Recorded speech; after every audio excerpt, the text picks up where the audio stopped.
வணக்கம். இரவு நேர பிரதான செய்திகள்.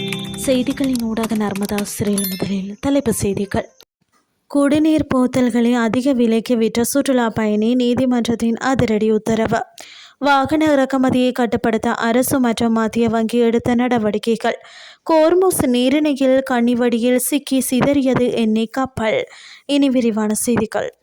குடிநீர் போத்தல்களை நிர்ணயிக்கப்பட்ட விலையை விட அதிக விற்பனை செய்ததாக குற்றம் சாட்டப்பட்ட சுற்றுலா நிறுவனம் ஒன்றுக்கு பண்டாரவளை நீதவான் நீதிமன்றம் அபராதம் விதித்துள்ளது.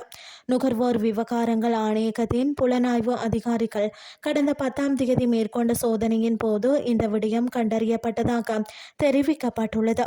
இதைத் தொடர்ந்து நுகர்வோர் விவகாரங்கள் ஆணைய சட்டத்தின் விதிமுறைகளை மீறியதாக அந்த நிறுவனத்திற்கு எதிராக வழக்கு பதிவு செய்யப்பட்டது. இந்த வழக்கு கடந்த 22ஆம் தேதி பண்டாரவளை நீதவான் நீதிமன்றத்தில் விசாரணைக்கு எடுத்துக்கொள்ளப்பட்ட போது குற்றம் சாட்டப்பட்ட நிறுவனம் குற்றத்தை ஒப்புக்கொண்டது. எனவே நீதிமன்றத்தால் குறித்த நிறுவனத்திற்கு ரூபாய் 10 லட்சம் அபராதம் விதிக்க பண்டாரவளை நீதவான் நீதிமன்றம் உத்தரவிட்டுள்ளது. நாட்டிலிருந்து அந்நிய செலாவணி அதிக அளவில் வெளியேறுவதை தடுப்பதற்காக அரசாங்கமும் இலங்கை மத்திய வங்கியும் இணைந்து மேற்கொண்ட கொள்கை ரீதியான நடவடிக்கைகள் நேர்மறை முடிவுகளை அளித்துள்ளதாக வர்த்தக மற்றும் முதலீட்டு கொள்கை திணைக்களம் தெரிவிப்பதாக தெரிவிக்கப்பட்டுள்ளது.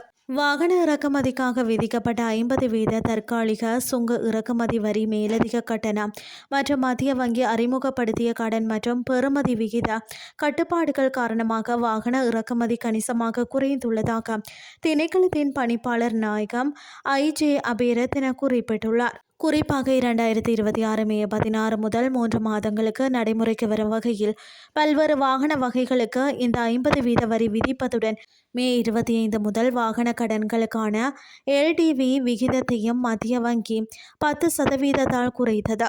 உலகளாவிய பொருளாதார ஸ்திரமற்ற தன்மையால் எழும் நிதியியல் அபாயங்களை கட்டுப்படுத்தி நாட்டின் நிதி அமைப்பின் ஸ்திரத்தன்மையை உறுதி செய்வதே இந்நடவடிக்கையின் முதன்மை நோக்கமாகும்.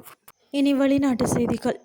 ஈரான் நிர்ணயித்த வழித்தடத்தில் இருந்து விலகி சென்ற போது கோர்முஸ் நீரிணையில் விதைக்கப்பட்டிருந்த கடற்படை கன்னிவடியில் மோதியதால் எண்ணெய் கப்பல் ஒன்று வெடித்ததாக ஈரானிய ஊடகங்கள் இன்று ஞாயிற்றுக்கிழமை செய்தி வெளியிட்டன.